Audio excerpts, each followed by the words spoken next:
A'udzu billahi minasyaitonir rajim. Bismillahirrahmanirrahim. Alhamdulillah nahmaduhu wa nasta'inuhu wa nastaghfiruh wa na'udzu billahi min shururi anfusina wa min sayyiati a'malina. Man yahdihillahu fala mudilla lahu wa man yudlilhu fala hadiya lahu. Asyhadu an la ilaha illallah wa asyhadu anna Muhammadan abduhu wa rasuluh. Allahumma salli ala Muhammad wa ala ali Muhammad kama sallaita ala Ibrahim wa ala ali Ibrahim wa barik ala Muhammad wa ala ali Muhammad kama barakta ala Ibrahim wa ala ali Ibrahim fil alamin innaka Hamidum Majid. Rabbi shrah li sadri wa yassir li amri wahlul 'uqdatam min lisani yafqahu qawli. Amma ba'd. Alhamdulillah, kita bersyukur kepada Allah kerana dapat lagi bersama-sama untuk kita teruskan kelas pengajian kita berkenaan tafsir, dan kita sedang bincangkan suratul Mumtahanah, surah yang ketiga daripada juzuk yang ke-28. Bila kita sampai tu pada ayat yang ke-4, 5, 6, tapi masih lagi tak lepas pun kepada ayat yang ke-5. Kita masih pada ayat ke-4. Itu berkenaan dengan macam mana Allah Ta'ala nyatakan qad kana lakum uswatun hasanatun fi Ibrahim walladina ma'ah. Ini telah ada untuk kamu tauladan yang baik pada Ibrahim dan juga orang yang bersama dengannya. Idh qalu liqaumihim, ketika mereka berkata kepada kaum mereka sendiri, inna bura'a'u minkum, kami berlepas diri daripada kamu, wa mimma ta'buduna min dunillah, daripada apa yang kamu sembah selain Allah Ta'ala. Kafarna bikum, dan kami kufur terhadap kamu. Wa bada bainana, dan nyata di antara kita, di antara kami dan juga wa bainakum, dan antara kamu, al-adawatul baghdha, pemusuhan dan juga kebencian, abadan, selama-lamanya, hatta tu'minu billahi wahdah, sehinggalah kamu beriman Allah Ta'ala sahaja, tidak yang lain. Itulah tauladan yang kamu kena ambil. Bahkan ini adalah rentetan daripada ayat pertama surah ini, yang mana Allah Ta'ala nyatakan, ya ayyuhalladzina amanu la tattakhidu aduwwi wa aduwwakum awliya. Orang beriman, yang kamu ambil musuh aku dan musuh kamu sebagai pelindung-pelindung, sebagai pembantu-pembantu. Ini kita kata kenapa yang disebut kat sini. Jadi kita sampai itu mana, dan lepas tu kita sampai itu pada yang terakhir dia adalah illa qaula Ibrahim, mana uswah yang kamu kena ambil pada dia adalah semua kecuali qaula Ibrahim li abihi, kata-kata Ibrahim kepada bapa dia, la astaghfiranna laka wa ma amliku laka minallahi min syai'. Aku akan minta ampun untuk engkau dan aku tak boleh selamat engkau dari Allah Ta'ala sedikit pun, tapi aku akan minta ampun untuk engkau. Dan dengan sebab itu kita kata dahulu ada di kalangan para sahabat Nabi SAW yang masuk Islam dan minta ampun untuk keluarga dia yang masuk masih lagi mati dan yang telah syirik, mati dan syirik, dan mereka minta ampun, dan mereka berkata Ibrahim minta ampun untuk bapa dia, Allah Ta'ala pun jelaskan balik tak boleh. Dan Allah Ta'ala nyatakan surah Taubah ayat 113-14, benda tak boleh berlaku. Walaupun Ibrahim AS pernah minta, tapi ternyata bapa dia adalah musuh kepada Allah Subhanahu Wa Taala, maka Allah Taala nyata bapa dia musuh, maka Ibrahim AS telah berlepas diri daripada bapa dia. Walaupun dia pernah kata nak minta ampun untuk bapa dia, tapi dia terpaksa langgar janji pada bapa dia tadi kerana apa? Bapa dia musuh Allah Taala. Jadi kat itulah Allah Taala nyatakan ayat ini kita baca ni, mana kita iswah kita pada Ibrahim dan juga siapa bersama dia adalah pada yang awal itu, mana menzahirkan suka kita kepada orang-orang yang tidak menyembah selain yang tidak menyembah Allah Ta'ala sahaja. Benci kita tu ada. Gitu kita kata, ini yang kita kata dalam masalah iman itu, al-wala' wal bara' tu termasuk dalam iman. Dia bukan benda yang kita kata hanya siapa optional, siapa nak buat-buat, tak. Dia adalah tanda keimanan seorang, tanda cinta dia kepada Allah Ta'ala yang sebenar dizahirkan dengan al-wala' wal bara'. Baik. Sambung Thumma qala ta'ala mukhbiran an qawli Ibrahim walladina ma'ah. Kemudian berfirman Allah Ta'ala memberitahu mengenai kata-kata Ibrahim dan orang-orang yang bersama-sama dengan Ibrahim. Hina faraqu qaumahum, ketika mereka berpisah dengan kaum mereka sendiri. Wa tabarra'u minhum, dan mereka lepas diri daripada kaum mereka sendiri. Mana lepas diri, maksudnya tidak ada kaitan langsung. Buang, macam kata buang keluarga lah kerana agama. Dia ada orang kata ekstrimnya kan. Jadi lah orang boleh mati, biar mati anak jangan mati adat, tak. Kita biar mati anak jangan mati agama. Sebenarnya tak ada mati adat. Sebenarnya benda tu actually kalau Ustaz Yunus cakap, dia sambungan dia. Orang biasanya sebut benda tu kata habis. Dia biar mati anak jangan mati adat, tapi ada tambah dia. Yang hujung tu sebenarnya bukan maksud dia orang Minang suka buang agama, salah. Tak ada macam tu keadaan dia. Ini salah faham sebenarnya. Jadi anyway, dalam perkara ni sememangnya kita kata mereka berpisah kaum dia, kita kata ekstrim. Benda ni ekstrim. Tapi dalam tajuk cinta Allah Ta'ala memang ekstrim lah. Tak boleh cinta sikit-sikit je. Sikit-sikit je, ya Allah, aku cinta kau. Aku cinta lain juga, aku cinta kau sikit-sikit je. Tak ada, dalam Islam tak ada yang tu. Tu bila Rasulullah SAW tuntut daripada Umar. Kalau Umar radhiyallahu anhu, bila Rasulullah SAW kata pada dia, mana tidak beriman seorang tu, sehinggalah aku ni menjadi lebih dicintai pada diri dia berbanding keluarga dia, harta dia, dirinya, keluarga dia, harta dia dan manusia seluruhnya. Lalu ketika tu Umar kata, Rasulullah, aku cintai kau lebih dari semua benda kecuali diri aku sendiri. Accept myself. Yang lain semua, engkau mengatasi bapa aku, mengatasi mak aku, mengatasi semua sekali, anak-anak aku pun engkau atas, tapi kecuali diri aku sendiri. Nabi kata, wahai Umar, tak boleh. Kata Umar diam sebentar. Kemudian dia kata, ya Rasulullah, sekarang ni engkau lebih aku cintai daripada diri aku sendiri. Cepat semua dia tukar. Kita mungkin minta izin 3 hari. Ya Rasulullah minta 3 hari, 3 days kan? Tak ada tak? Dengan segera. Tak boleh kita kata benda berkenaan menjadi satu option. Memang kita kata Rasulullah SAW lebih utama berbanding diri kita sendiri. So dengan sebab itu kita kata bila seorang tu cinta pada Allah Ta'ala, memang dia ekstrim. Dia bukanlah benda berkenaan, tapi dia takkan buat benda luar batasan. Itu beza dia. Maksudnya dia takkan melanggar syariat Allah Ta'ala untuk mendapatkan cinta Allah Ta'ala, tak. Membunuh ke dan sekiannya yang nyawa yang diharamkan Allah Ta'ala kerana cinta ke Allah Ta'ala, tak boleh kan? Ataupun menjatuhkan hukuman sedangkan dia bukan pemerintah atau mahkamah. Dia nak bunuh sendiri, bunuh orang murtad, bunuh orang sekian, tak boleh. Walaupun atas nama cinta Allah Ta'ala, berkorban Allah Ta'ala, tapi anda tak boleh buat kerja di luar batasan yang dibenarkan. Saya ada guideline dia. Mana benda yang bukan kerja awak, jangan buat. Silap macam hadis yang bayi dengan pedang tu kan. Macam mana tu Hadis kan yang bayi dengan syurga bawah bayi dengan pedang. Ya, betul lah. Memang syurga bawah bayi dengan pedang, tapi pedang yang di bawah arahan pemerintah Muslim. Bukan syurga di bawah asal pengangkat pedang tak kata kepala je ada bayang. Mana boleh? Faham tak? Ada keris ke? Tak boleh. Pasal dia sebenarnya asas dia mesti ada batasan dia. Pasal kalau tidak, kan bencinya kita kepada maksiat, ya, tapi pada benda tak timbul tajuk kita akan pergi ambil kayu pukul orang maksiat, tak boleh. No such thing. Pada benda tu balik pada kerajaan, bukan balik pada tuan-tuan sekalian. Benci kita, marah kita, tapi ada batasan dia. Ruang mana? Benda keluarga kita, ya, ambil tindakan. Nabi suruh kita pertahankan. Benda maruah kita, ya, pertahankan. Tapi benda berkenaan luar batasan tadi, jangan cuik. Kecuali anda adalah pegawai kuasa undang-undang yang buat kerja berkenaan, boleh buat kerja. Ini nak buat apa, jadi macam apa? Jadi Superman ke Batman, Spiderman ke kan, buat kerja sendiri kan. Tak boleh. Cinta Allah Ta'ala tapi bukan luar batasan. Cinta Allah Ta'ala tapi bukan luar batasan. Dia cinta dengan syarak, ikut syarak. Maksudnya dengan sebab itu kita kata orang tu berlepas diri. Memang ekstrim. Seriously, kat sini ekstrim. Berlepas diri daripada semua keluarga dan sebagainya. Ini Allah Ta'ala tunjukkan, suruh kita buat. Adapun berkenaan dengan mengada-adakan benda yang dia tak ajar pada kita untuk tunjukkan cinta, tak boleh. Kerana kita dah diikat umat Islam ini. Cinta kita kepada Allah Ta'ala dizahirkan dengan mengikuti Nabi SAW. Siapa-siapa nak kata dia cinta Allah Ta'ala, buktikan patuh pada Muhammad SAW. Macam kita sering sebutkan surah Al-Imran ayat 31. Tak ada ayat lain kita kata yang lebih nyata dan jelas berkenaan kaedah seorang tu dapat cinta Allah Ta'ala berbanding ayat tu. So dia Allah Ta'ala kata dia akan cinta balik pada orang yang cinta dia dengan syarat mengikuti Muhammad SAW. So dengan sebab itu kita kata dia kata cinta kita pada Allah dia bergaris panduan. Okay. Tapi menunjukkan pemusuhan kepada ni Allah Ta'ala tunjuk juga. Tu nampak kita kata benda ni berpanduan. Dia bukannya cinta tadi atas dasar kosong, tak. Dengan panduan, dengan aturan Allah Subhanahu Wa Ta'ala. So tak boleh seorang tu kata apa, cinta kepada Allah Ta'ala tak boleh ekstrim sangat, tak. Ekstrim. Tapi cara cinta tu belajar. Love is blind. Itu cinta nafsu dipanggil. Cinta dalam agama ni dia ada guideline dia.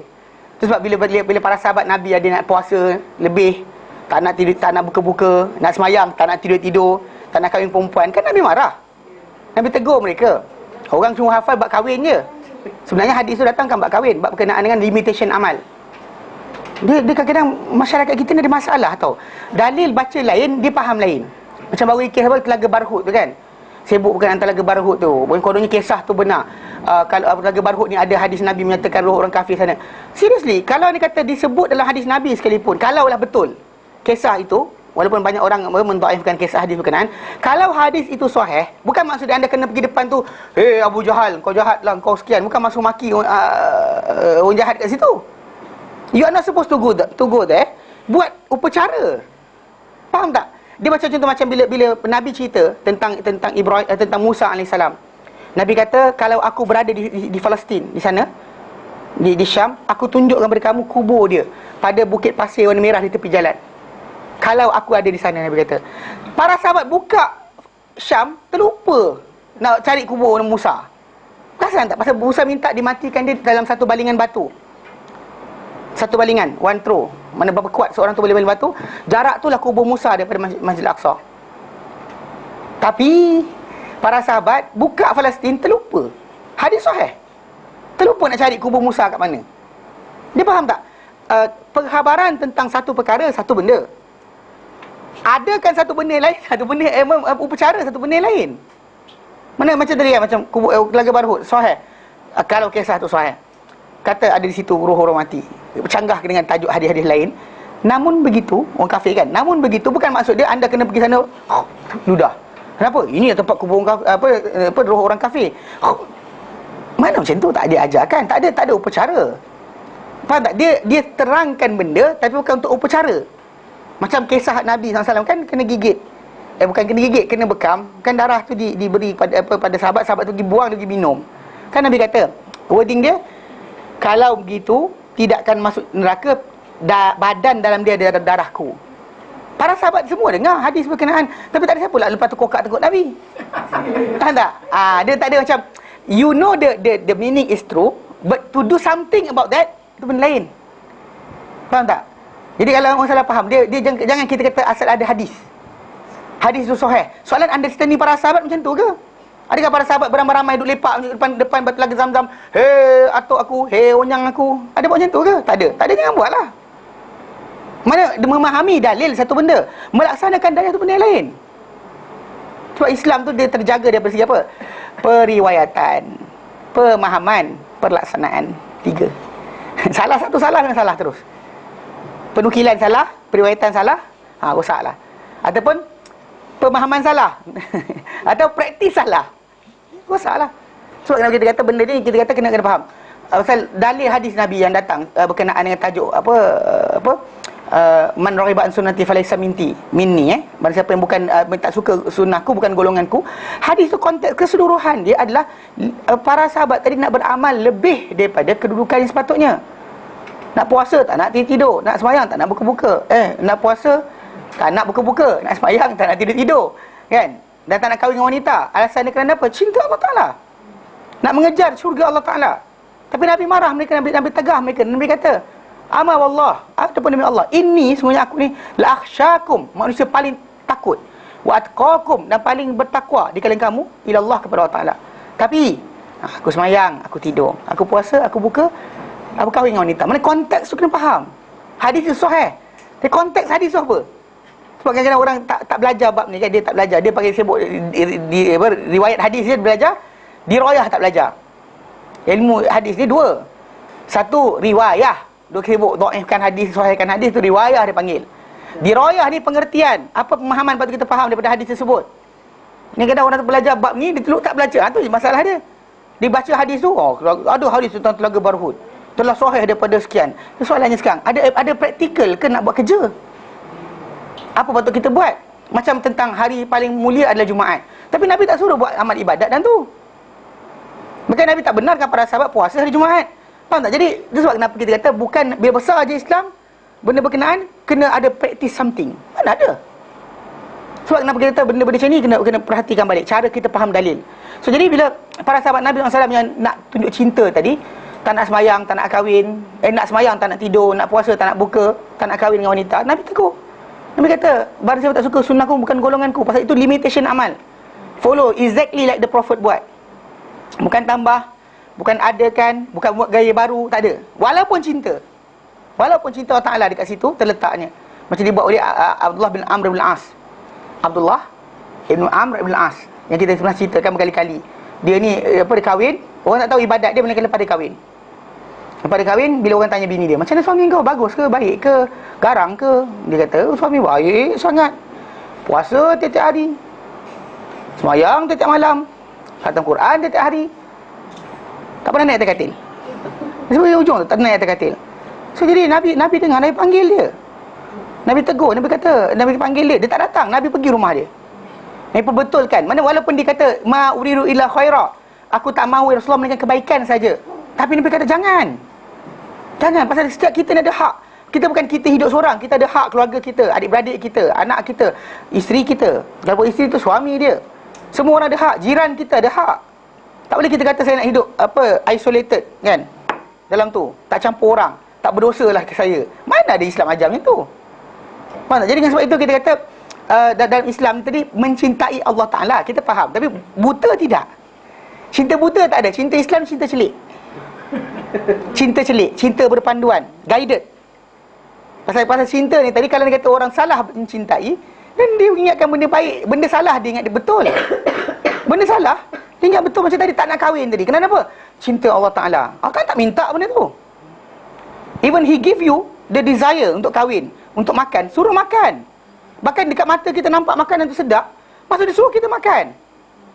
Bukan suruh kita macam, ada aku bagi kau temptation untuk makan, tapi jangan makan. Mana ada?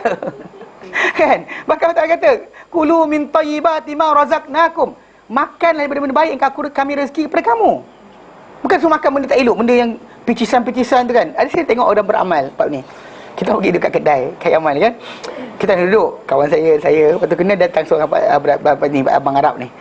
Dia baguslah, dia memang belajar perawatan Islam kan. Tapi dia beramal macam tu. Budak-budak ni minum tak habis.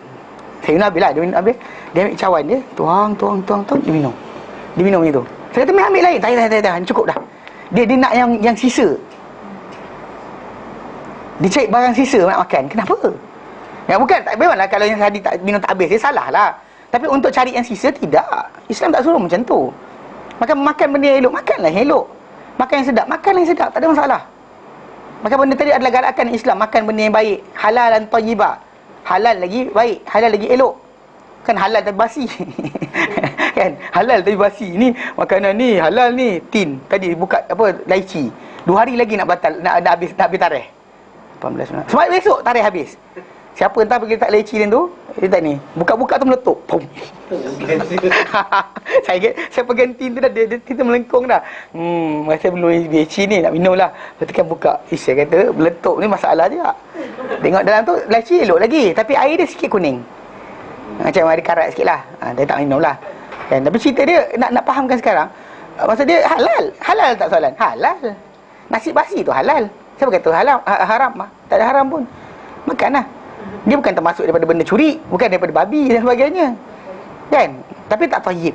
Makan benda elok, makanlah. Dia bukan Allah Ta'ala uji kita dengan tak boleh, dia uji kita dengan benda haram kan. Desire kita pada benda haram, itu yang kena sekat. Adapun berkenaan dengan tajuk makanan yang halal, yang elok, makanlah. Ada pula batalkan semua nafsu, padamkan nafsu, potong nafsu. Siapa ajar potong nafsu? Dia buat mahal, tahan tak? Dia beza. Mahal bergaya, mahal tahan. Contoh macam dia suka koyakkan seluar. Kalau pakai seluar biasa memang koyak. Pakai Camel Active tak koyak. RM80 dengan RM40 punya. Nak pakai mana satu? Kena pakai yang mahal lah. Bukanlah betul jalan ke orang angkat seluar, saya pakai Camel Active, saya pakai Camel Active. Bukanlah macam tu cara dia kan. Itu tak senonoh lah pula. Maksud dia pakai benda berkenaan tahan ke tidak? Itu je cerita dia. Makanan mahal, sedap ke, elok ke tidak? Bersih ke tidak? Elok. Berkhasiat ke tidak? Berkhasiat makanlah. Tak ada masalah. Memang kita mustahil lah kita. Macam para sahabat Nabi SAW dahulu. Diorang ada tamar yang panggil tamar apa?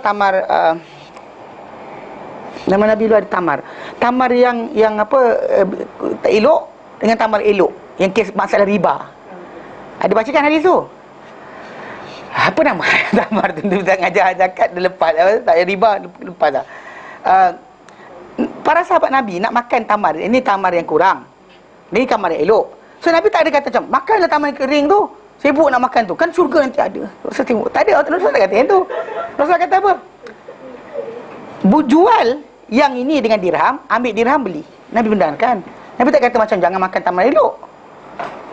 Nampak tak? Jadi Nabi tak kata menasihat mereka untuk kata makan benda elok.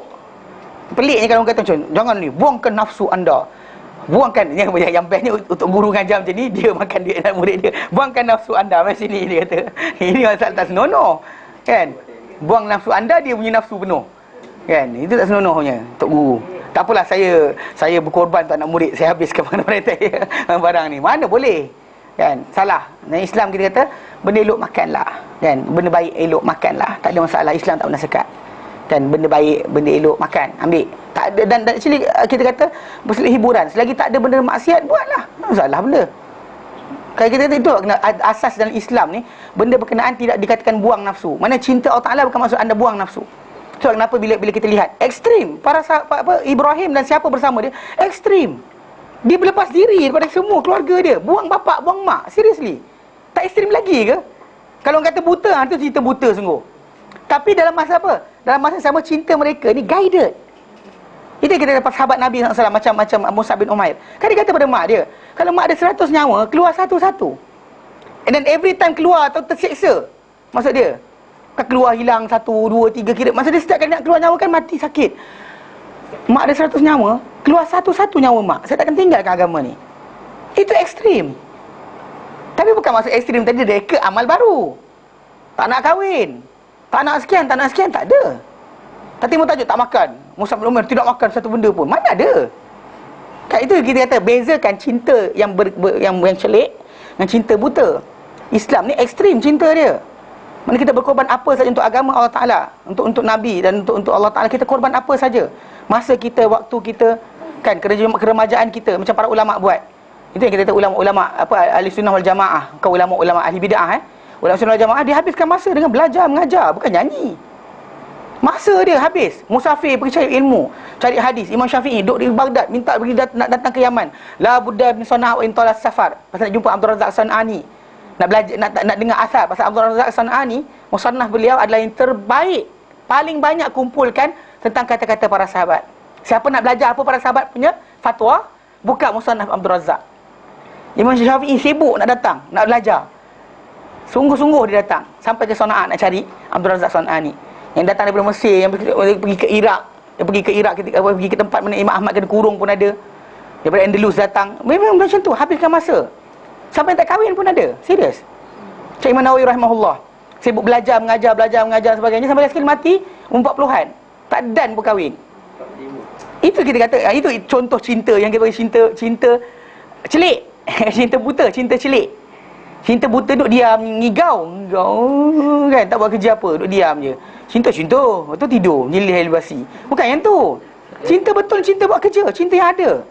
Tu yang kita macam Ustaz Ridwan Jenderal, dia cerita kan, guru dia dulu cerita, memang manusia ni cinta pada Allah Ta'ala ni dengan pada Rasul, dia bagi pada dua kumpulan.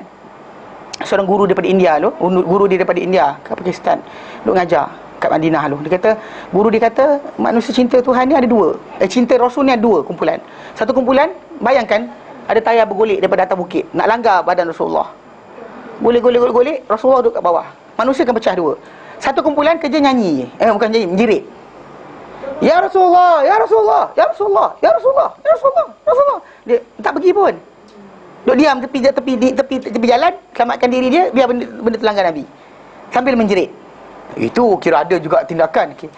Satu lagi kumpulan tahan badan dia, sekat tayar tu jatuh langgar Nabi. Biar dia golek hancur badan dia pun, jangan Nabi kena. Ini kita kata yang ulama-ulama di kalangan para sahabat, para tabi'in, para tabi'in, itu kerja mereka. Tu mereka tak duduk dalam gua je bertapa, tak ada duduk diam je. Sebab bila kita lihat mazhab yang kata Sufism dan sebagainya, keluar tak ada jihad, tak ada apa. Duduk diam aja, berzikir dan diam. Lepas tu dia baca apa? Dia baca ayat Quran. Ni lawak sikit. Surah, saya baru tahu rupanya kes kenapa dia orang perangai macam ni. Kenapa dia orang duduk berzikir saja, tak buat kerja lain. Sebab dia pasal surah Al-Ankabut ayat 45. Al-Ankabut ni ayat dia. Tapi tengok terjemahan dia orang, apa yang para sahabat faham, apa yang dia orang faham. Tengok. Dia berbeza Al-Ankabut 45. Okay. Dalam ayat berkenaan, orang lelaki biasa dengar ayat ni, ayat Jumaat.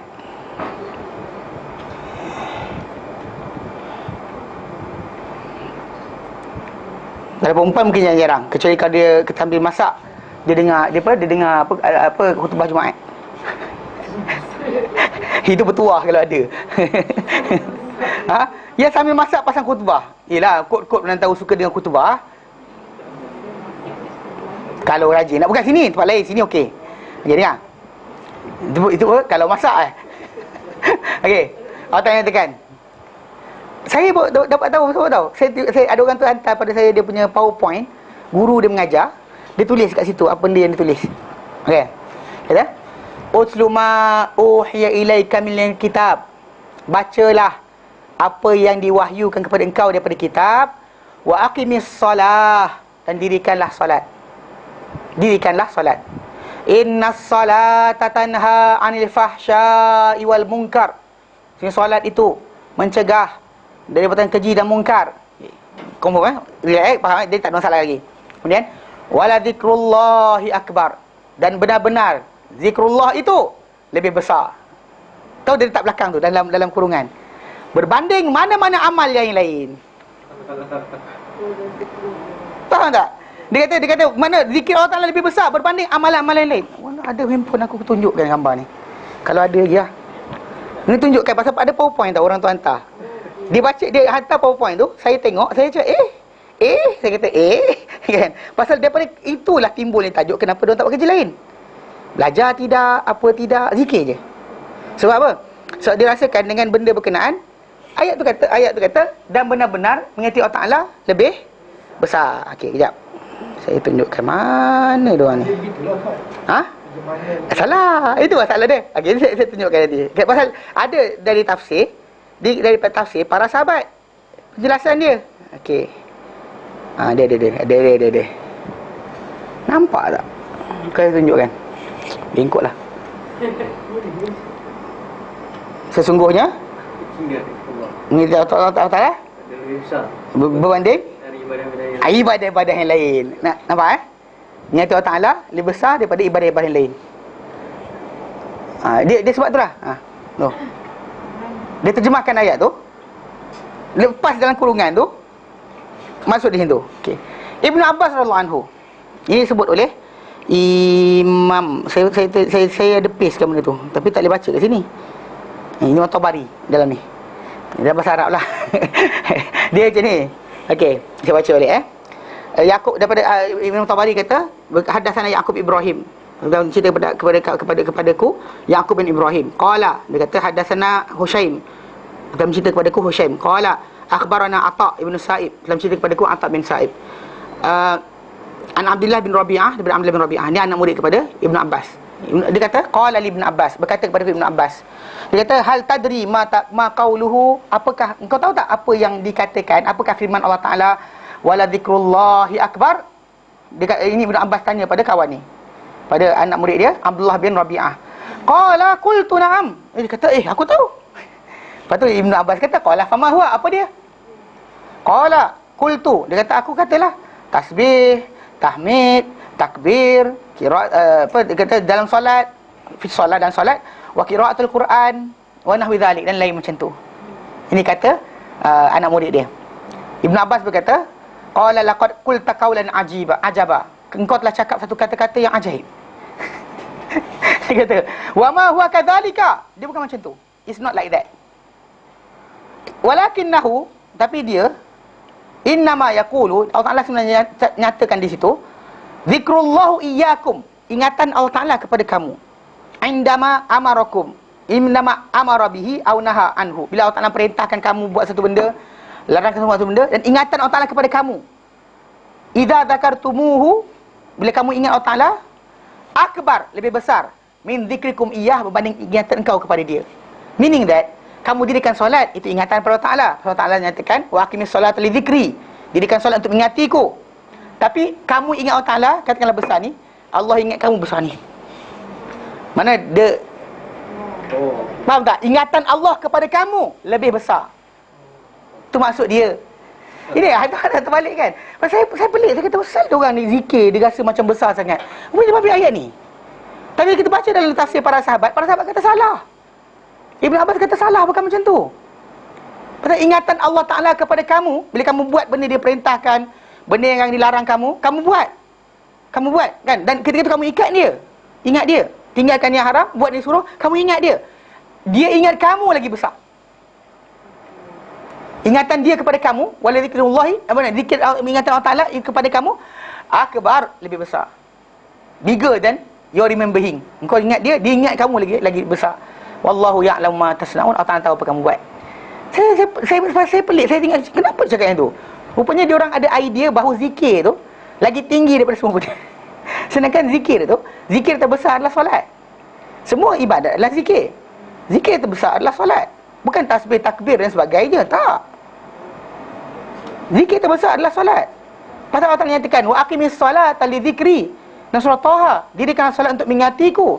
So meaning that, kalau orang tu nak ingat Allah Ta'ala, cara yang betul dia adalah dia solat. Kalau dia ingat Allah Ta'ala, duduk diam, tak ingat lagi. Allah Ta'ala tak kira benda tu sebagai ingatan. You just inside my mind, I'm remembering Allah Ta'ala. Tak. Allah Ta'ala nak apa? Qiyam, rukuk, iktidal, sujud, bangun, bangun lagi. Allah, faham tak? Itu beza dia.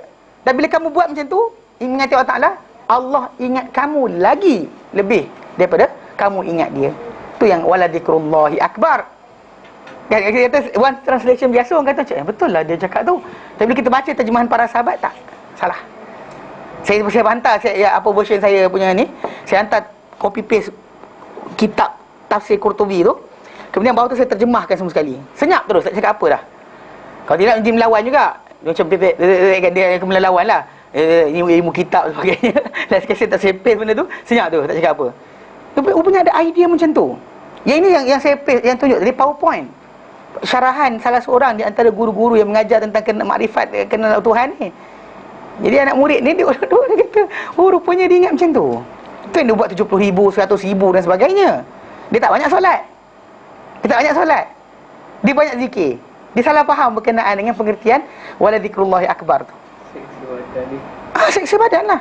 Sebab Nabi sendiri bila salah seorang sahabat dia kata, ya Rasulullah, aku cinta engkau, aku nak bersama engkau di akhirat nanti. Nabi kata apa? A'inni ala zalika bikathratis sujud. Bantulah aku untuk engkau punya permintaan tu dengan banyak sujud. Tu banyak solat. Beza. Tu understanding yang ada sekarang ni beza. Tak payah buat ibadat dan you are remembering Allah Ta'ala. Kan? Itu yang pejam mata nampak Allah. Kan Allah bersama kita, bersama-samanya. Itu masalah dia. Dia salah faham. Pasal tu sebab kita kata dalam Islam ni kita kata dia punya cinta tu guided. Dia bukan cinta buta, cinta celik. Kalau cinta buta dan everybody nak buat apa saja silakan. Tapi bila kita lihat dalam Islam tu ada restriction. Kat sini tak boleh, kat sini tak boleh, macam ni salah, macam ni salah. Dan maka cara penzahiran cinta tadi tu ittiba' Rasul. Bukan dengan cara lain. Extreme, yes. So extreme. Sampai kita boleh buang mak bapak kita sendiri kalau kerana tidak bersama dengan Allah Ta'ala dan Rasulnya. Kita buang. Tapi tidak sekali-kali kita mengadakan cara baru untuk tunjuk cinta kita kepada Allah Ta'ala. Itu beza dia. Okey? Jadi apa kata? Falaja'u ilallah. Maka mereka lari kepada Allah Ta'ala. Wa tadarra'u. Dan mereka apa? Merayu kepadanya. Tadarra'u ilaihi, kepadanya. Faqalu, dan mereka berkata, Rabbana alaika tawakkalna. Wahai Tuhan kami. Lepas dia putuskan hubungan keluarga dia. Dia kata, Rabbana alaika tawakkalna. Wahai Tuhan kami, ke atas engkau lah tawakkalna, kami bertawakal. Wa ilaika anabna, kepada engkau lah kami kembali. Wa ilaika, maksudnya penasib pengakhiran kami. Mana kami taubat kepada engkau, kami kembali kepada engkau. Ai tawakkalna alaika fi jamil umur. Kami bertawakal kepada engkau ya Allah pada semua urusan kami. Pada semua urusan jamil umur, semua urusan. Wa sallamna umurana ilaik. Kami serahkan urusan kami kepada engkau. Wa fawadna, dan kami kembalikan ilaika, kepada engkau. Wa ilaika, dan kepada engkau lah al-masir, kepada engkau lah tempat kembali yang terakhir. Mana pusinglah kami ke mana kat dunia ni. Kami pergi ke mana sekalipun, musafir, kelana, bekerja, makan, kahwin dan sebagainya lah. Lalui perjalanan kehidupan, perjalanan 70 tahun perjalanan, 60 tahun perjalanan, 40 tahun perjalanan. Tapi kepada Allah Ta'ala kita akan kembali. Kita ada macam pusing-pusing, hilang terus, tak balik kepada Allah Ta'ala. Kapal terbang hilang, tak balik ke mana-mana, tapi yang dia kata, kita ni pusing mana? Pengakhiran kita adalah kepada Allah Subhanahu Wa Ta'ala. Apa keadaan mereka? Semua sekali kan hilang ke tak hilang ke, ada ke tak ada ke, semua sekali di akhirnya balik kepada Allah Subhanahu Wa Ta'ala. Sama ada sebelum kiamat yang besar, ataupun apabila telah berlaku kiamat yang besar, semua akan balik kepada Allah Ta'ala. Al-ma'ad, itu tempat kembali. Fid daril akhirah, pada negeri akhirat. Itu dia doa mereka. Yang pertama. Rabbana. Mereka doa lagi. Rabbana, wahai Tuhan kami. La taj'alna fitnatan lilladina kafaru. Jangan kau jadikan kami ni fitnah untuk orang yang kafir. Qala Mujahid. Berkata Mujahid. Makna dia. La tu'adzibna bi'aidihim. Jangan kau azab kami dengan tangan-tangan mereka. Wala bi'adzabin min indik. Dan juga jangan kau azab kami dengan satu azab dari sisi kau.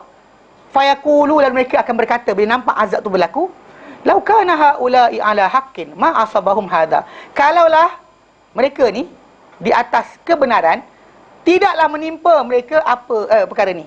This thing will not happen to them. Macam kemiskinan, kefakiran, apa kata kedudukan yang tak elok dan sebagainya, apa bala-bala dan sebagainya. Kita minta Allah Ta'ala jauhkan. Jangan sampai kita ni menyebabkan orang kafir makin kufur. Itu maksud dia, kita ni menjadi ujian untuk Allah tunjuk kepada orang berkenaan. Kita mukmin, we are mukmin. Tapi kadang-kadang Allah Ta'ala nak jadikan orang kafir tadi terus kekal di atas kekufuran dia. Ujian yang Allah Ta'ala beri bukan dengan orang sakit. Ujian yang Allah Ta'ala bagi adalah apa tahu? Kita kena. Bila kita kena, ini kadang orang kita kan ada idea bila mati atau sakit atau lumpuh atau kena musibah, maksud dia Allah Ta'ala menyampah dan kena hukuman. Biasa dengar ayat tu. Sebenarnya kita dan Islam tak boleh berakidah macam tu. Pasal Allah Ta'ala berikan penyakit pada siapa dia nak, siapa dia tak nak. Allah Ta'ala berikan musibah pada siapa dia nak, siapa dia tak nak. Tak kira orang tu mukmin atau kafir. Bahkan kematian bukannya pengakhiran perjalanan. Macam orang tu macam doakan, ya Allah matikanlah orang sekian. Actually seriously, you should not doakan orang mati. Faham tak? Pasal mati bukan hukuman. Mati bukan hukuman. Mati ni kalau dalam Bible saja yang disebut the soul that sinneth shall die. Mana-mana jiwa yang berdosa pasti mati. Itu dalam Bible. Dalam Islam tak. Mati ke tak mati ke tak ada kaitan lagi. Syurga neraka kita bukan kat situ. Syurga neraka kita, attitude kita, pilihan kita, perjalanan kehidupan kita, itu yang menentukan kita redha Allah Ta'ala pada kita atau benci Allah Ta'ala pada kita. Itu kaitan syurga neraka kita. Adapun kita mati awal ke lewat, tak ada kaitan. Kod kalau lambat sikit kau sempat. Tak, percayalah cakap. Yulah cepatnya mati. Kalau mati awal lewat kan, dan lagi bertaubat. Tak, salah. Jangan salah faham. Actually Allah Ta'ala tak berikan macam tu. Sebab musibah tadi kena pada semua. Para sahabat bila kena penyakit taun amwas. Dia apa ni yang kita kata bila orang yang suka main celup air ni kan, air jampi-jampi ni, para sahabat Nabi lebih mulia daripada orang. Lebih mulia, berpuluh-puluh kali ganda, beratus kali ganda. Tapi para sahabat Nabi pernah kena wabak di Syam dahulu, taun amwas dipanggil, dengan tempat yang berlakunya wabak penyakit berkenaan. Mati ramai. Maka di antara yang mati ketika itu adalah Abu Ubaidah bin Jarrah, gubernur Omar di Syam dahulu. Mati. Abu Ubaidah ini orang yang kita kata Nabi SAW puji dia. Dan dia actually dibunuh bapak dia sendiri dalam peperangan Badar. Tahu? Nabi kata dia ni amin hadil ummah, pemegang amanah umat ini. Dan sampai Umar kata, kalaulah Abu Ubaidah ada hidup lagi, aku tolak jawatan ni pada dia. Pasal dia kan Umar lepas kena belah perut, dia tak mati direct, dia mati 3 hari. Tapi dia bagi musyawarah pada beberapa orang sahabat untuk pilih khalifah. Tapi dia kata disebut, kalau Abu Ubaidah hidup, aku serah pada dia. Mana orang yang Umar percaya. Orang Umar ni tegas kan, tumbuk orang kerja dia, tak ada kerja lain, kerja tumbuk orang je. Tapi cerita dia nampak Abu Ubaidah sebagai orang yang berkelayakan. Tapi faham kan sekarang. Namun begitu Allah Ta'ala matikan Abu Ubaidah dalam keadaan macam mana. Contoh lain macam Mus'ab bin Umair, guru pertama dalam Islam. Kalau ikut bandingan kita ni dengan dia, belasan tahun dia keluar berdakwah di Madinah. Tapi bila Allah Ta'ala matikan dalam perang Uhud, kain baju tak cukup.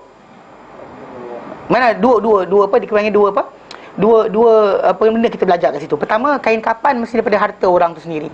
Kalau para sahabat lain ada kain, Nabi tak kata tanggal kau punya bagi kat dia. Tak ada. Tak ada, tak adalah. Adalah. It's not obligated upon us. Kain kapan. Menanam dia, solatkan dia, mandikan dia. Kalau dia kata dia orang yang bukan mati syahid kan, kena solatkan, kapankan, sembahyangkan dan sebagainya. Tapi kapan tadi hanya dipakaikan mengikut duit yang dia ada. Harta dia sendiri, bukan harta orang. Tak payah keluar duit untuk benda berkenaan. Pasal kain kapan tadi kan untuk reput, bukan untuk kekal. Okey. Tapi dia mati. Dan dia mati kalau orang kata mati tu sebagai musibah, kan? Dia mati. Dia mati. Mati dalam keadaan macam tu kan, dalam perang Uhud. Ketika mana ada kesedihan besar. Umat Islam banyak mati ketika hari berkenaan. Dan dia antara orang yang mati pada tersebut. Kalau dia kata itu, kita kata, dia guru agama Islam ini. Kenapa Allah tak hantar malaikat pertahankan dia? Itu kan logik yang orang sering pakai kan. Kalau dia baik, takkanlah dia mati. Kenapalah dia mati? Tak. You are good person tu lain. Itu untuk akhirat. Untuk dunia ni Allah Ta'ala bagi macam-macam. Macam-macam benda. Allah Ta'ala jadikan keluarga tak berjaya. Allah Ta'ala jadikan tak ada anak ke dan sebagainya. Benda tu dia bukan musibah. Benda tu hanyalah untuk apa? Penerusan hidup saja. Pasal yang sebenar-benarnya ganjaran, sebenar-benarnya siksaan, sana. Bukan sini. Sini ni kadang-kadang tu yang kita, kenapa ya Mujahid kata, orang-orang ni kata doa, Rabbana la taj'alna fitnatan lil ladina kafaru. Kau jadikan kami ni ujian. Mana dengan musibah kena pada kita, kita hilang dosa. Setiap musibah kena pada kita, demam kita, duri cucuk tangan kita, semua sekali menghapus bagi dosa. Bahkan demam sehari semalam boleh hilangkan dosa selama setahun. Dia kan suka demam pula. Pergi berjemur pula tengah panas, tak demam-demam. Dia ada cerita dulu. Satu family ni. Tak sebut family mana. Okey. Abang masuk hospital. Kena denggi kot. Jadi abang ni dapat macam-macam buah-buahan dan sebagainya. Adik nampak, adik pergi guling tengah panas nak demam. Pasal abang dapat buah macam-macam, buah anggur. Padahal abang tak boleh makan sangat pun. Dia guling tengah panas. Lepas tu bapak nampak. Dia kata, kau buat apa tu? Dia tengok, rupanya bapak dia tangkap. Kau nak demam sebelum masuk hospital. Mesti aku sebat kau. Bapak dah ambil tali getah paip, suruh kejar dia. Serius, anak demam, nak dapat makanan, dapat buah. Kan orang sakit kan orang bagi macam-macam. Dan time itulah dia bagi. Cuba bagi hadiah tengah sihat. Banyak orang nak bagi benda, bagi tengah demam, terguling-guling, bagi beli durian, Pusang King. Memang orang tak boleh makan lah. Apa salah, bagilah hadiah tu sebab dalam hadis Nabi kata tahadu, saling beri hadiahlah kamu, tahabu, kamu akan berkasih sayang. Tapi bagilah time orang tu boleh makan. Bagi time tak boleh makan kan, bagi macam-macam benda, semua tak boleh makan. Kaki kambing, orang tengok je kan, kebil, semua benda aku tak boleh makan. Bawa nasi Arab dan sebagainya, kawan tak boleh makan. Janganlah bagi time tu. Bagilah time sehat, belanjalah time sehat. Ni kita bila dah orang tu dah kita feel guilty tengok dia macam tu, dia rasa sorry kan, rasa simpati, bagi benda kau bukan. Tunggu dia sihat nanti. Belanjalah betul-betul. Ini belanja time sakit. Anyway, kita kata dosa kita akan hilang dengan musibah. Tak kira musibah tu apa, kematian ke, kesakitan ke sebagainya, semua adalah penghapusan dosa. Tapi dalam masa sama, doa yang Ibrahim dan juga orang-orang yang bersama dia kata, Rabbana la taj'alna fitnatan lil ladina kafaru. Dan kamu jadikan kami ni ujian untuk orang kafir. Maksudnya kita ni, Allah tak jadikan kita untuk ujian bagi mereka. Kenakan kita musibah, so mereka makin kufur. Makin kufur. Pasal apa tahu? Bila tengok, beriman tapi miskin je, beriman tapi tak kaya pun, beriman tapi sakit je badan, beriman tapi banyak pergi masjid, tapi sakit je pinggang. Aku main golf je, elok je pinggang aku kan. Tak ikut sembahyang waktu azan pun okey je. Nampak tak? So jadi kita ni jadi istidraj. Orang tu akan nampak macam dia buat kufur, tapi apa tahu? Healthy. Muslim taat, makin teruk. Ini yang dikatakan sebagai fitnah. Tu doa ni antara doa yang patut anda pun sering doa sepanjang sampai anda dijadikan sebagai ujian. Pasal anda kena musibah, dan anda sabar, Allah tak hapuskan dosa, yang takut. Tapi kita nak benda berkenaan. Kalau boleh biar jangan kita dijadikan sebagai ujian untuk mereka. Itu yang dikatakan oleh Mujahid. Yang dikata laukan haula ala haqqin, mana fayaqulu, mana dengan kau azab kami dengan tangan mereka, dan jangan juga dengan azab daripada sisi kau. Lalu mereka akan berkata, laukan haula, kalau mereka ini ala haqqin, di atas kebenaran, ma asabahum hadza, tidak mereka menimpa mereka ini, perkara ni. Takkan accident, takkan sekian. Kalau mereka ni beriman, takkan accident. Kan Islam tak accident langsung. Kan kerana apa? Kerana pergi sembahyang 5 waktu. Tak ada kan. Kena accident ke apa dan sebagainya. Benda tu berlaku. Sakit dada, sakit perut, jatuh seluruh kaki. Biasalah manusia. Kita bukannya ni. Pasal Allah tak nak uji kita. Wa kadza qala ad-Dhahhak, demikian dikatakan oleh Dhahhak. Okey. Wa qala Qatadah. Yang tadi Mujahid ni tu anak murid Ibn Abbas, ini Qatadah anak murid Ibn Mas'ud. Wa qala Qatadah, berkata Qatadah bin Da'amah As-Sadusi, la tuzhirhum wa la tuzhirhum, yang kau menangkan mereka alaina, ke atas kami, yang kau menangkan mereka ke atas kami. Maksud la taj'alna fitnatal ladzina kafaru, yang kau menangkan mereka ke atas kami. fayaftatinuna bidzalika, lalu mereka akan terfitnah dengan perkara berkenaan. Muslim ni semayang 5 waktu, kita berkuasai dia, macam berlaku dekat Iraq, berlaku dekat Afghanistan, berlaku sekian kan. Orang, tapi lah kita tengok ada pro and con. Pasal ada orang-orang Amerika Syarikat masuk Islam. Banyak masuk Islam tentera mereka. Di Korea pun banyak masuk Islam. Tapi yang kita nak fahamkan sekarang kan, most of yang lain tak terlibat dengan benda tersebut, yang dari jauh, dia akan nampak apa? Kalaulah Tuhan mereka betul, takkanlah musuh boleh masuk negara diorang. Apa tak ayat tu akan keluar. So last sekali terfitnahlah mereka, makinlah kufur. Memang tak nak cukupkan korum untuk neraka. Memang jadikan banyaklah orang akan terfitnah macam tu. Kan neraka kan satu manusia dalam syurga 909 dalam neraka. Ni ratio. Bukan ratio ni, ratio nisbah ni. Nisbah bagi ahli syurga, ahli neraka sepanjang sejarah anak Adam, daripada Adam sampai makhluk yang terakhir nanti, 1 dalam 1000, 1 in the 1000. Kalau kita contoh macam kita kat Malaysia ni, ada apa? Ada 28 juta. 1 juta 1000, 28 juta 28,000 sahaja ya ahli syurga. Kita tahu ratio ni tadi. Jadi bila manusia sesat tu, yang pening kepala. Salah tak dengar cakap, tak, syurga ni mahal. Syurga ni mahal kan. Attitude manusia ni kadang dia tak nak tunduk, Allah Ta'ala jadikan mahal. Kalau kata orang tu faham, dia akan mudah dan murah. Macam-macam benda dia boleh dapatkan ganjaran. Bahkan cara dia masuk syurga. Tapi kalau dia kata dia tak faham, dia jadi mahal. Syurga ni mahal. Antara yang Allah Ta'ala jadikan macam tu saja pun boleh menjadikan orang sesat. Kayak Iraq dimasuki oleh Amerika Syarikat, ada orang sesat dengan sebab tu. Tengok je benda tu macam, betul ke Tuhan orang Islam ni? Kalau Ta'ala tu kenapa tak nak biarkan? Pasal benda macam ni sering berlaku. Masyarakat barat ni, diorang ada idea, kalau Tuhan sayang, kenapa Tuhan biarkan ada penyakit? Dia ada, siapa kalau dapat beri satu buku bahasa Arab, tajuk buku tu Hiwar Ma'asadiqil Mulhid, perbualan dengan sahabatku yang etis. Tapi tak ada, kisah dia macam ni. Kisah dia sebenarnya bukannya orang, sahabat lain, diri dia sendiri. Seorang profesor tu sebelum dia balik ke pangkal jalan, dia seorang yang persoalkan Tuhan. So, dia persoalkan, kalau Tuhan ada, kenapa Tuhan buat ni? Kalau Tuhan ada, kenapa Tuhan buat ini? Kalau Tuhan ada, kenapa Tuhan sekian? Dia persoalkan. Tapi lepas dia masuk, dia dapat balik pada Islam, dia buat karang satu buku. Buku tu kecil je. Actually buku tu best. Dia ada tajuk. Antara tajuk lah, kalau Tuhan sayang makhluk, kenapa dia biarkan ada penyakit? Macam tu soalan datang. Jadi macam tu, benda macam tu. Actually orang-orang yang tak kuat iman, yang tak tahu berkenaan dengan Allah Ta'ala menciptakan, dia milih apa dia cipta, dan dia tak tahu berkenaan dengan macam Allah Ta'ala punya keadilan yang sebenar, dia orang akan keluar dari mulut dia orang ayat-ayat macam tu. Kalaulah dia orang tu baik, kenapalah Tuhan biarkan mati? Tak, dan dunia ni mati bukannya hukuman. Manusia ni mati ikut kadar waktu dia. Tu Nabi, Allah Ta'ala sayang, tapi Allah Ta'ala matikan Nabi. Walaupun Nabi tu adalah kekasih Allah Ta'ala. Tak timbul tajuk macam kekasih, kau tak payah mati. Tak, mati. Kau tak payah matikan.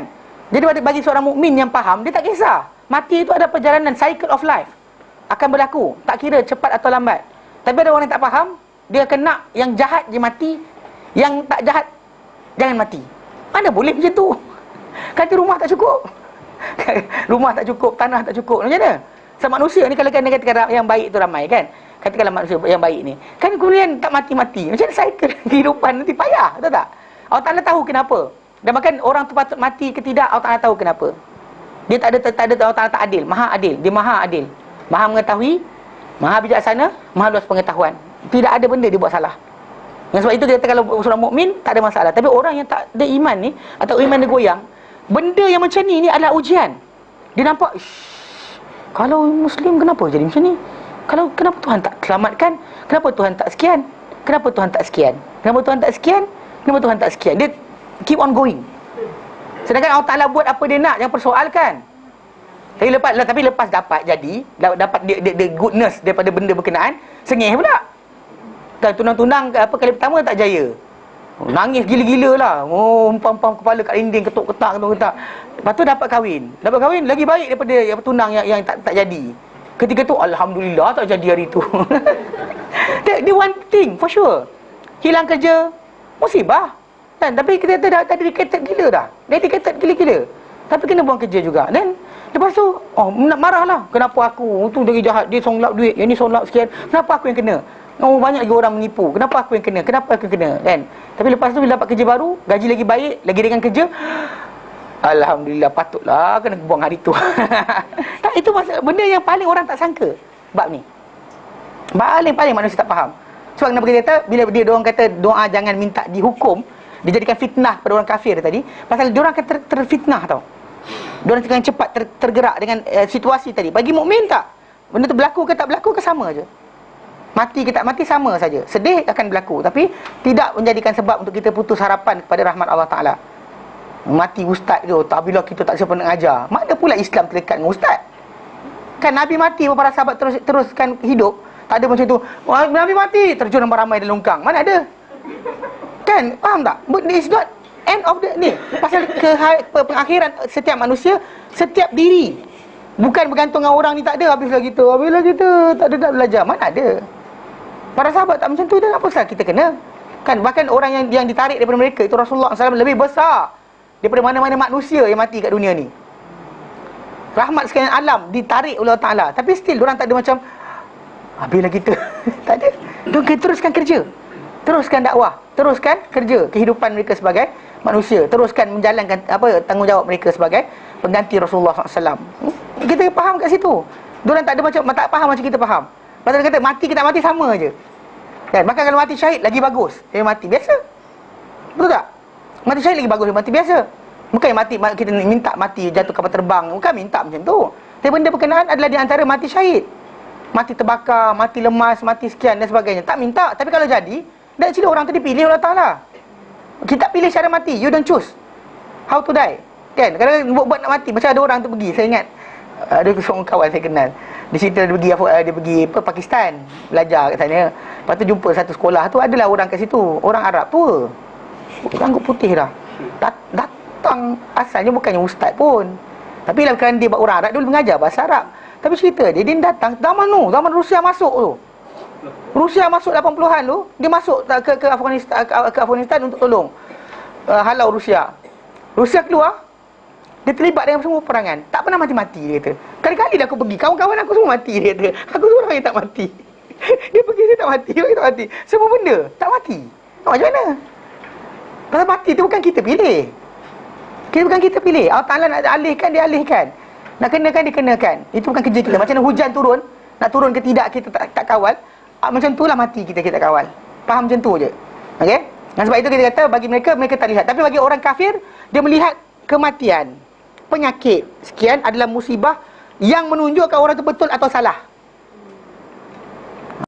Kalau betul tak kena, kalau salah dia kena. Tak. Dalam Islam tak ada macam tu. Dalam Islam kita kena dan kita mukmin. Dalam Islam kita kena musibah tadi dan kita mukmin. Bahkan bila Nabi kata pada para sahabat, Nabi kata, siapakah kamu kira sebagai orang mati syahid di kalangan kamu? Waktu para sahabat kata, orang yang mati dibunuh jalan Allah Ta'ala, itulah orang mati syahid. Nabi kata, kalau macam tu, orang mati syahid umatku adalah sedikit. Lepas tu para sahabat kata, siapa Rasulullah? Nabi kata, orang yang mati kerana wabak penyakit, orang mati kerana penyakit dalam badan, orang yang mati kerana terbakar, orang yang mati runtuhan bangunan, orang mati tenggelam. Maksudnya Nabi sebut satu persatu orang-orang yang mati macam tu. Dia kata itulah orang mati syahid. Mana diberikan Allah Ta'ala pahala sama dengan mati fisabilillah dan juga mati dibunuh jalan Allah Ta'ala. Mati dalam perjalanan atau mati dibunuh dalam peperangan. Sama.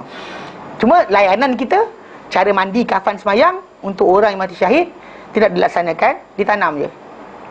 Tak ada kena mandikan, tak payah. Dia tanam dengan baju yang dia mati tu.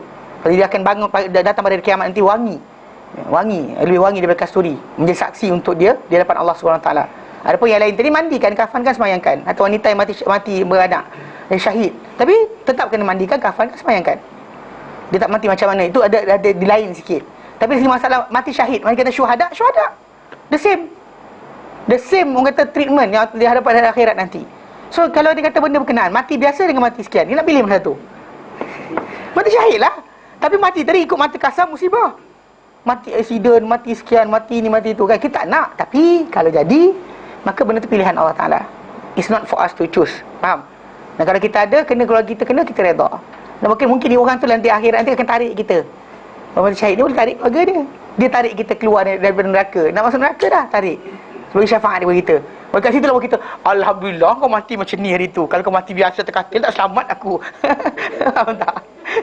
Dia tak nak macam tu. Kita faham dari sekarang. A mukmin from now. Sebab dia lihat nyata. Tak ada macam teraba-raba apa jadi. Tak, dia tahu kenapa jadi. Dia tahu kenapa benda berkenaan. Tak perlukan kepada benda lain. Jadi untuk kepada orang kafir tak. Dia akan nampak benda tu adalah ujian atau atau bala. Jadi dia kata, kalau kata ada la tuzhiruhum alaina, yang kau menangkan mereka ke atas kami, fayuftatanuna bidzalika, maka mereka akan difitnah dengan demikian. Wa yarawna, dan mereka berkata, mereka akan melihat, wa yarawna, mereka melihat, annahum, mereka innama zaharu alaina, bahawa mereka ni menang ke atas kami, lihakin hum alaihi, lihakin kerana kebenaran yang hum mereka alaihi berada padanya. We are in the right one. That's why we win. No. Dalam Islam, anda menang bukan kerana anda betul. No. Anda menang, anda tentu lagi betul. Anda bukan menang kerana anda betul. Tak. Ya, kalau contoh macam kita pergi mahkamah, macam kes yang Nabi SAW pernah sebut kan. Nabi kata bila dua orang lelaki bertelagah tentang tanah. Kan seorang tu cakap sedap, seorang lagi cakap kurang dan sebagainya. Nabi tentu kepada seorang. Nabi kata, aku hanya manusia, aku dengar, aku hukum. Nabi kata, mungkin barangkali dengan kamu ni ada yang aku putuskan untuk dia, aku hukum untuk dia tanah saudara, milik saudara dia. Nabi kata, barang siapa aku putuskan untuk dia satu tanah daripada milik saudara dia, maka ketahuilah aku putuskan untuk dia satu keping tanah di api neraka.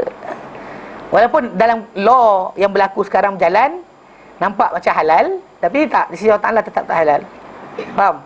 Yang sebab itu kita kata pasal kat sana adalah pengakhiran.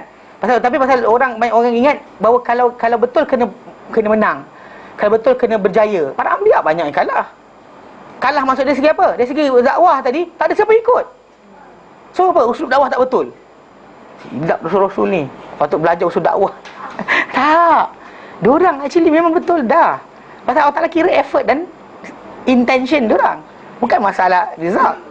Tapi kita kan macam, kalau betul mesti jadi sekian. Tak jadi tak apa, ngarut je. Okey.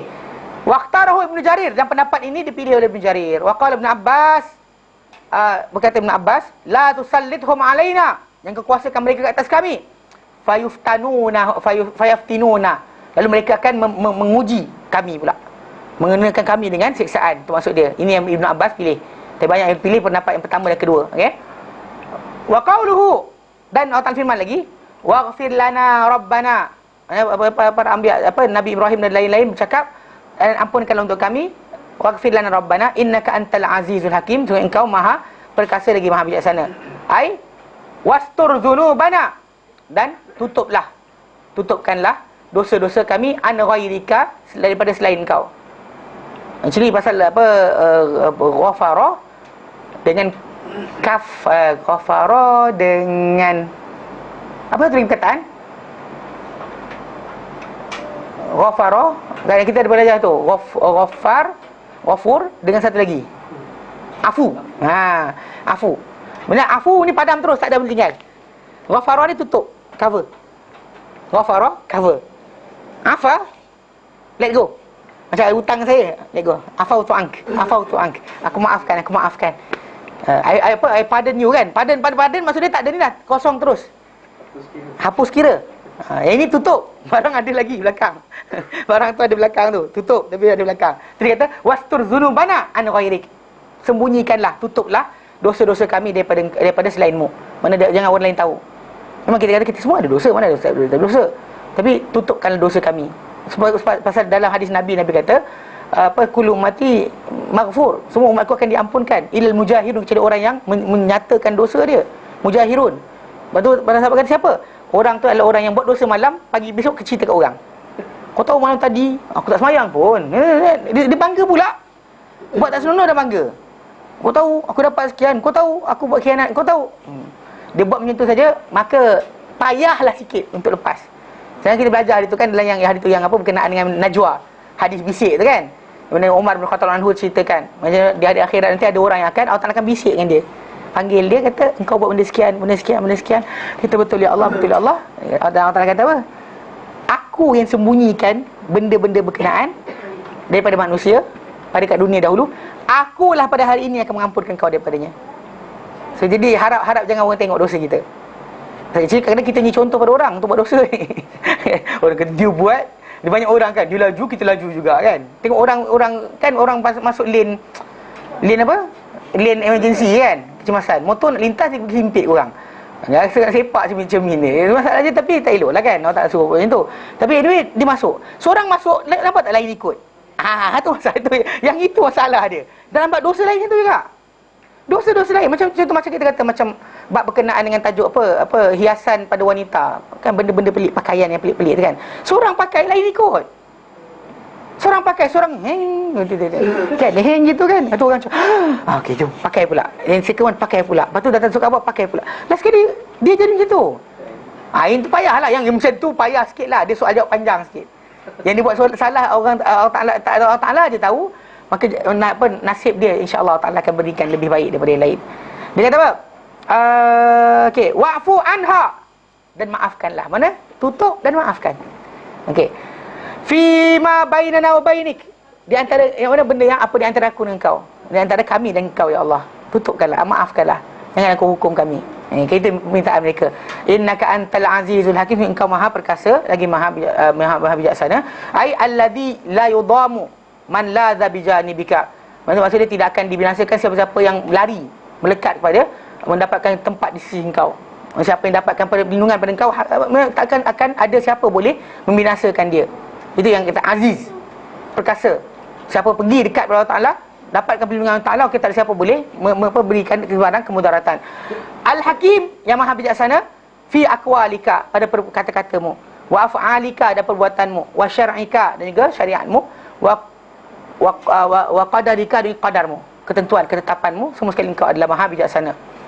Tsumma qala ta'ala, firman Allah Taala, laqad kana lakum fihim, demi sungguhnya ada untuk kamu pada mereka uswatun hasanatun, tauladan yang baik, liman kana yarjullaha yaumal akhir, bagi siapa yang mengharapkan Allah Taala dan juga hari akhirat. Hadza wa hadza, dan ini takkidun, penegasan kali kedua. First Allah Taala kata dah qad kana lakum uswatun hasanatun, lepas tu Allah Taala ulang sekali lagi. Mana ulang kali kedua Allah Taala ulangkan, demi sungguhnya telah ada untuk kamu pada mereka. Tadi Allah Taala kata dah, Allah Taala ulang sekali lagi.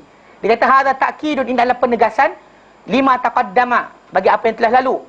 Wa mustathna minhu ma taqaddama aidha, dan dikecualikan daripadanya juga apa yang telah lalu juga. Itu yang perbuatan Ibrahim minta ampun tu apa pun dikecualikan juga. Li'anna hadhil uswah musabbatah hahuna hiyal awwal bi'ainiha. Kerana ini uswah ni, tauladan ni yang ditetapkan di sini, hahuna di sini, hiyal awwal hiyal ula bi'ainiha, ia adalah yang awal tadi. Dia serupa, tak ada beza. Ini dan sama. Janganlah kita baca kedua ni, kita buang pula yang tu, kita ambil pula pengertian baru. Tak, the same meaning. Mana berlepas diri daripada kekufuran dan orang yang kufur, kemudian tidak ada akan meminta dan juga berharap kepada Allah Taala, tidak kepada yang lain. Okey, itu asas dia. Wa qauluhu liman kana yarjullaha wa yawmal akhir, bagi orang yang mengharapkan yarjullah, mengharapkan Allah, atau takutkan Allah dan juga hari akhirat. Hadza tahyij, ini adalah macam kita panggil apa? Provoke. Provoke. Maka kalau kau beriman, ini kau kena buat. Dia macam kita provoke orang lah. Kalau kau nak jantan, pergilah. Kan kita pernah ada ayat tu.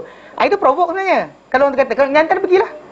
Itu dia provoke. Orang kata pergi. Kalau kau betul-betul sekian, pergi. Maksud dia jadi, kalau kamu betul iman, ini. Kalau kamu betul beriman. Ini adalah provokasi kepada berkenaan likulli mu'minin, bagi setiap orang yang beriman billah, terhadap Allah Taala, wal ma'ad, dan juga tempat kembali. Wa qauluhu, dan Allah nyatakan wa may yatawalla, dan barang siapa yang berpaling, berpaling daripada apa yang tunjukkan tadi, iaitu amma amarallahu bihi, daripada apa yang Allah Taala perintahkan, tak nak buat, tak nak tiru, tak nak follow apa yang Allah Taala beri tadi. Fa innallaha, maka sungguh Allah Taala huwal ghaniyul hamid, dialah maha perkasa, dialah maha kaya lagi maha terpuji. Maksud dia tak perlukan kamu. Kamu yang takut macam lepas ni kita mogok, tak nak buat kerja untuk agama Allah Taala, maksud Allah Taala terpaksa ujak pergi kita. Tak ada. Ini bukannya buat Labor Day sebagainya. Kau tak boleh nak buat. Dengan Allah Taala tak ada. Okey, kakaulihi, ia sama seperti firman Allah Taala, in takfuru, jika kamu kufur, antum man fil ardi jami'a, kalau kamu kufur, kamu dan juga siapa saja di muka bumi ini, semua sekali, fa innallaha, maka Allah Taala huwal ghaniyyun hamid, benar-benar maha kaya maha terpuji. Dia tak terefek langsung pun dengan apa yang kamu buat. Ibrahim ayat ke-8. Wa qala Ibn Abbas, berkata Ibn Abbas, al-ghani, itu yang ghani tu, alladhi qad kamula fi ghinahu. Fi ghinahu, mana dia yang telah sempurna pada kekayaannya. Mana tidak keperluan dia. Kita kat dunia ni kalau kita kaya masih perlu orang. Kaya masak nasi sendiri, kaya pergi pasar sendiri, kaya basuh kereta sendiri, kaya, mana ada kan? Pakcik tu kaya, semua benda dia buat sendiri, mana ada kan? Bila orang tu kaya, dia tak perlu pada orang lain. Tapi tak, kita kat dunia tak perlu. Kita mesti perlu. Kita kaya duit banyak kan, nak kembali rumah sendiri tak lalu upah mate kaya. Tapi buang sampah kita buang tu, try orang tak nak buang sampah. Ni bukan public punya tu kan, tak ada apa bukan Indah Water, Alam Flora tak nak datang buat kerja. Katakan kita semua kaya, dia orang kata kami tak nak buat kerja, kami dah ada banyak duit, kami tak nak kerja. Okey, kita yang kaya ni boleh buang sampah sendiri. Seminggu habis je. Jahanam kita tempat ni, apartmen pun dah berkelang kabut. Ni kalau depan rumah, letak alat-alat semua sekali ada kat depan tu. Kan kita kata masa dia kaya kita tadi masih perlukan orang. Kaya kita perlukan orang ada ni atau apa jaga apa air dan sebagainya. Cuba try syarikat air tak nak buat kerja. Boleh? Saya kaya, saya ambil air sungai daripada sendiri daripada sungai. Mana ada? Kan? Jadi Allah Taala ni dia sajalah yang kaya, dia sempurna. Wa huwa Allah, dan dialah Allah. Hadhihi sifatuhu. Ini sifat dia. La tambaghi illa lahu. Tidak akan boleh untuk ini kecuali dia saja. Sifat ni hanya hak untuk dia saja. Laisa lahu kufun. Tiada untuk dia sebarang kufu yang setara macam dia. Yang macam tak perlu kepada lain, tak. Semua perlu. Everybody, anybody semua perlu kepada Allah, daripada apa saja.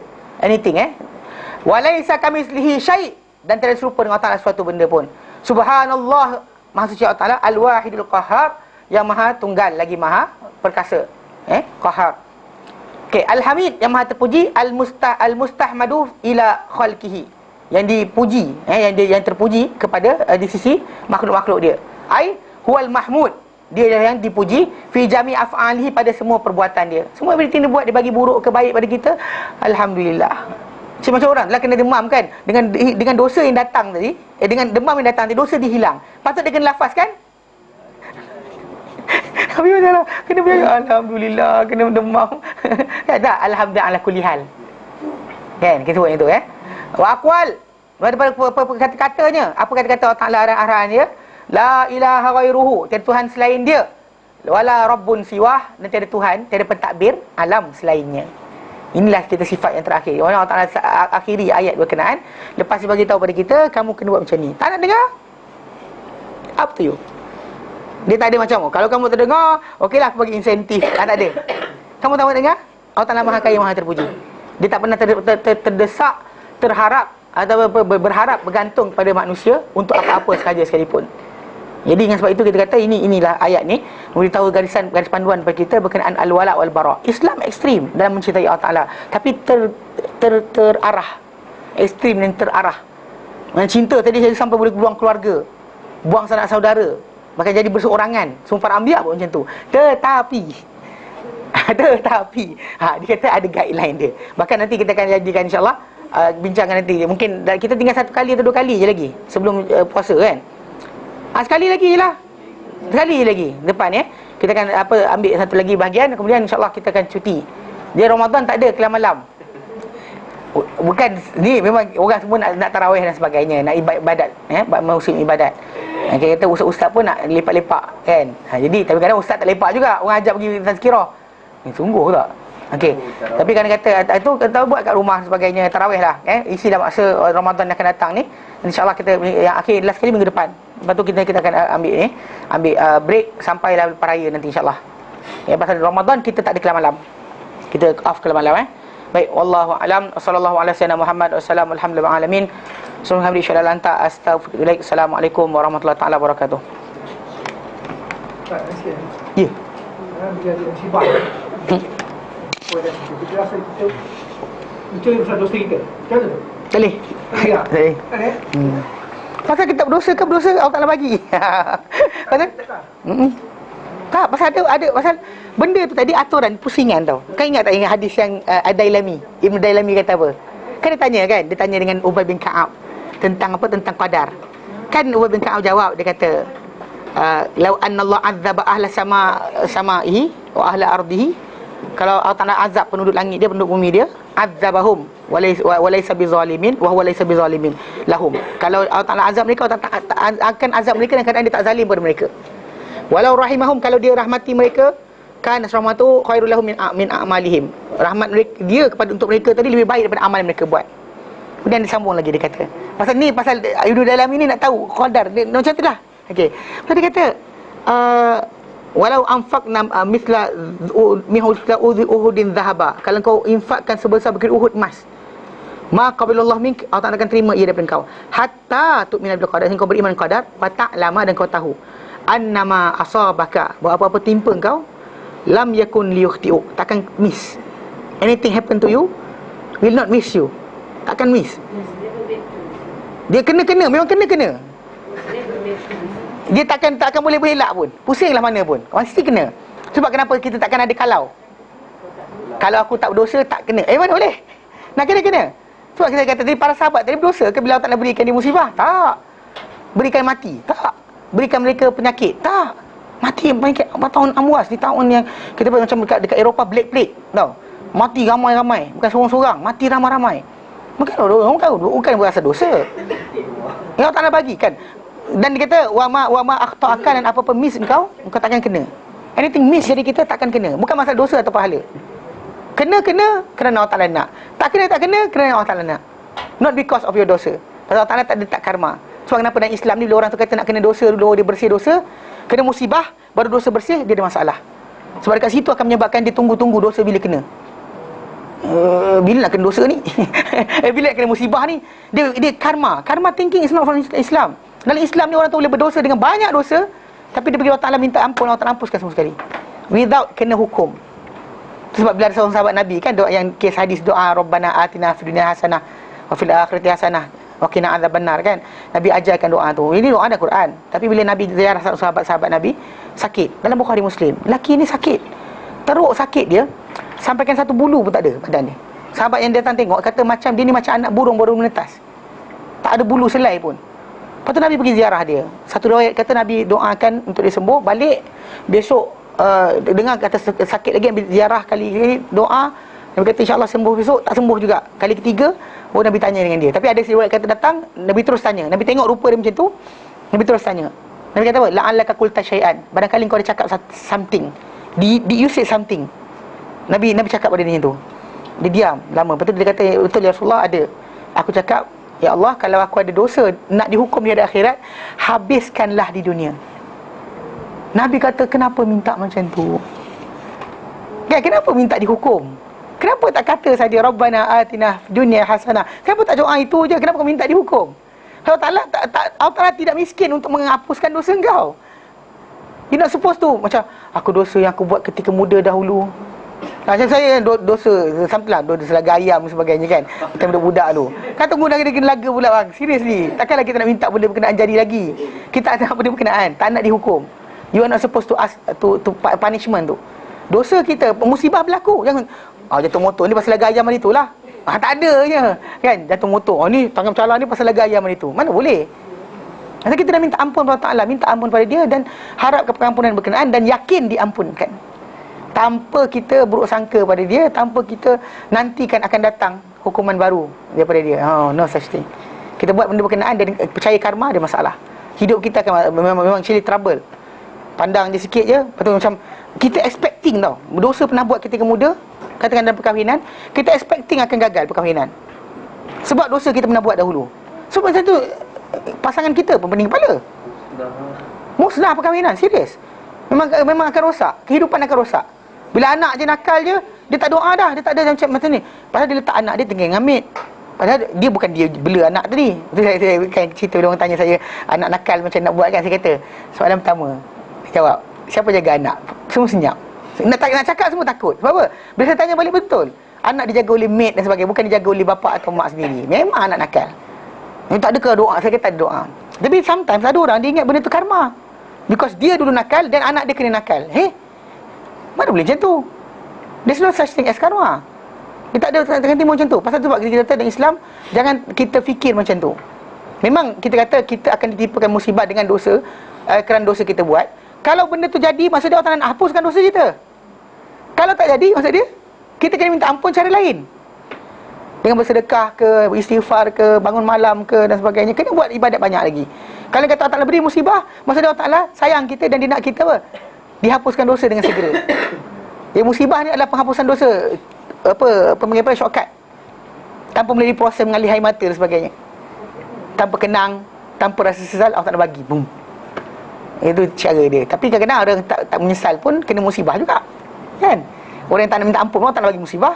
Orang yang minta ampun, Allah Ta'ala bagi musibah. Sebab dia musibah tadi bukan kerana dosa. Kalau yang bentuk yang datang hadis Nabi SAW, dosa yang menyebabkan musibah yang berbentuk umum, macam kemarau, macam sekian, itu ada. Macam musibah datang penyakit kerana kita buat perkara keji, perkara keji tu disebarkan secara ni, maka publicly, maka Allah Ta'ala murka ke atas semua. Itu ada. Atau individu tak ada. Upon individu tidak. Upon group, yes. Tak amar ma'ruf nahi munkar, Allah Ta'ala berikan kita dikuasai oleh orang jahat, yes. Yang Abdul Aziz bila kena gempa bumi, dia tulis surat pun. Yep. Dia tanya pasal benda tu benda mungkin musibah besar. Kalau musibah seorang, orang insiden jatuh kena ledai, dia tak tanya apakah dosa orang ni. Tak. Bila gempa bumi berlaku, dia kirim surat. Apa korang buat? Sebab dia bagi dia pasal benda musibah yang umum tadi, yes, akan timbul tajuk. Tapi kalau musibah yang singularly pada kita, Jangan anggap benda itu sebagai apa kerana dosa kita buat. Maka mungkin dah lama Allah Ta'ala ampunkan dosa kita. Jadi ini untuk berikan kita naik darjat, supaya kita berdoa pada dia, berharap pada dia, sangka baik. Kan, sangka baik pada Allah Ta'ala. Can we know if we are forgiven? Oh ya? Can we know if we are forgiven? Actually, from your attitude, you can know you are forgiven or not. Pasal bila orang dibersihkan dosa seorang tu, maka hati dia akan clear. Akan digilap hati dia. Hati dia akan digilap. Pasal setiap dosa kita buat titik. Setiap kali kita bertaubat, digilap. So every time kita makin digilap, makin putih, makin licin, makin dibiarkan, makin penuh. Then you can know by your attitude sebenarnya. If you feel that you are macam jauh dari Allah Ta'ala, macam kurang takwa, maksud dia titik dosa tu banyak. Macam selamba je buat dosa, tak takut Tuhan. Tak ada masalah. Pasal semayang, you are praying, you are feeling Allah Ta'ala berada depan. Ini nak kena balik ni sebenarnya. Pasal bini nak buat bini klinik ni. Jadi kita rasa Allah Ta'ala di depan, tapi kita tak ada rasa takut. Tak ada rasa takut tu masalah. Actually benda tadi yang paling besar diperolehi daripada ibadat adalah rasa takut Allah Ta'ala tu yang nak ditimbulkan. Rasa surveillance yang berjalan. Kalau benda tu hilang, and tak berikan sebarang ni dalam tindakan, maksud dia hati kita ada masalah. So dia mungkin ada, kalau kita tak ni, bertaubat daripada dosa-dosa besar. Kalau dosa-dosa kecil tu, ibadat kita harian, solat kita bersihkan, Jumaat bersihkan, puasa bersihkan, sedekah kita bersihkan, langkah ke masjid bersihkan, datang hadir kelas agama bersihkan. Tapi kalau kita taubat, kena ada dosa-dosa besar, kena taubat tu. Jadi orang tu sendiri boleh tahu sebenarnya dia ada dosa ke tidak. dia kalau dia rasa bangga diri sangat, dosa jugalah tu. Setan dengan bos, akulah baik seorang, orang lain semua tak baik. Dia masalah lah. Baik, berhenti sini. Kita berhenti sama kemudian. Wallahu a'lam. Wassallallahu ala Muhammad walhamdulillah alamin. Jadi insyaAllah nanti hari Sabtu, hari ni Ustaz Harim Hassan hari Ahad, Syekh Kontrolada hari Ahad, Hashimi Cik Pa hari Sabtu ada kelas dan kita insyaAllah ada kelas khas berkenaan dengan Ramadan pada hari Rabu pagi 11.30. Okey, wallahu a'lam.